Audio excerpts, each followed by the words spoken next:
Die woord verlossing wat ons daar kry in Hebreërs 9 vers 12 spreek van om 'n slaaf vry te laat weggaan. Nou Jesus se bloed kom maak slawe vry. Jy luister na Kort en Kragtig en ek is Fanie Meiburg. Kom ons word kragtig deur die woord. Ja, jy weet, as ek so dink aan Moses woorde wat sê dat Here leer ons om ons dae so te tel dat ons 'n wyse hart mag bekom. Ek sê dit want ons staan alweer op Donderdag. Ons is al deur die eerste kwartaal van die jaar. Einde van die jaar wink alweer vir ons. Een van die dae dan sê ons alweer geseënde Kersfees as dit so aangaan. Here gee vir ons 'n wyse hart. Ek gesels hierdie week met jou oor die bloed van Jesus en vandag spesifiek om ewig verlos te wees, 'n ewige verlossing. En ek lees vir jou uit Hebreërs 9 vers 11 tot 12 want dit is die hoofstuk waaruit ons werk vir hierdie week.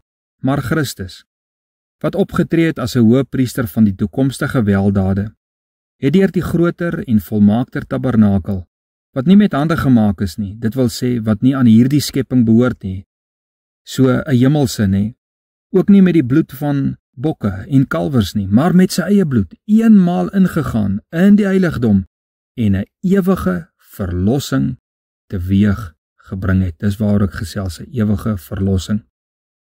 Om 'n slaaf te wees van die sonde is 'n slegte ding, is 'n slegte begrip. Sonde het oor die jare biljoene mense weg van hulle geliefdes en hulle eiendom gedryf en sonde het die mens misbruik tot voordeel van Satan se slinkste planne en idees. Sonde het hulle laat hard werk tot vleeslike ideale. Sonde het hulle gedryf tot afhanklikheid aan middels. En sonde bind die mens natuurlik nie. Mense word dienaars van sonde. En sonde vernietig mense geestelik, emosioneel en fisies. Sonde maak mense afhanklik van dinge en goed en mense. Mense dink hulle sal nooit vry kan wees nie van hierdie goed.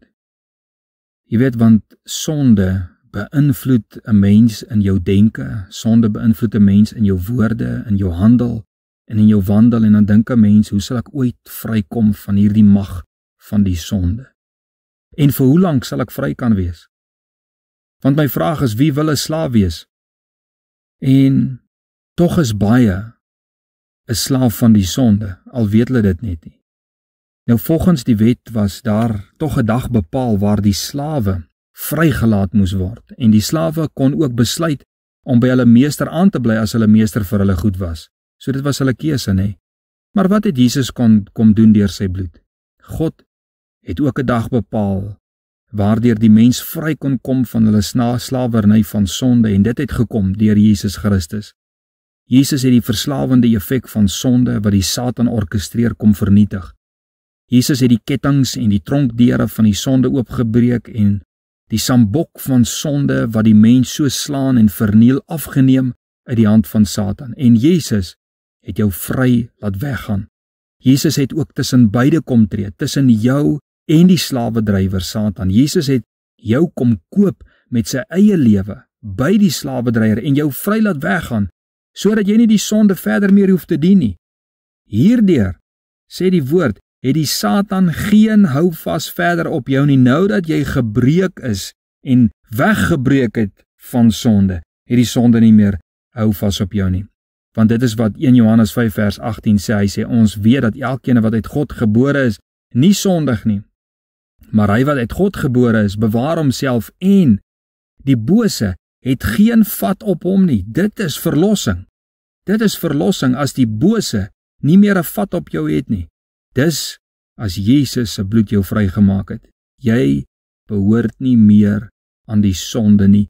Jy behoort aan die een wat jou kom koop het, Jesus Christus. Nou, die wet het mos bepaal dat jy as slaaf 'n keuse het om by jou slawemeester te bly, nê? Maar wat sê die Bybel van sonde, slawerny? Galasiërs 5 vers 1, staan vas in die vryheid waarmee Christus jou vrygemaak het en laat jou nie weer onder die juk van diensbaarheid bring nie vir die wet en die sonde. Moenie teruggaan nie, moenie die keuse maak nie.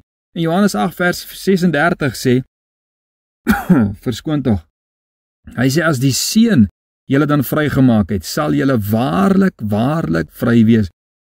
My vraag is, hoekom wil jy weer die sonde gaan dien?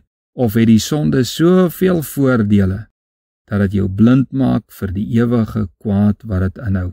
Ons skrif sê laastens dit is 'n ewige verlossing.